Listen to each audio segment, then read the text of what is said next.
esparcidos. Dios sea exaltado, sus enemigos sean esparcidos. Dios sea exaltado, sus enemigos sean esparcidos, venciendo en el reino de las tinieblas con alabanza, venciendo en el reino de las tinieblas con alabanza.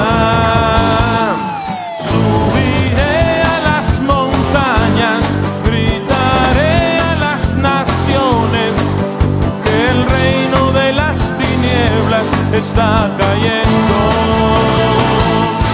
Subiré a las montañas, gritaré a las naciones, que el reino de las tinieblas está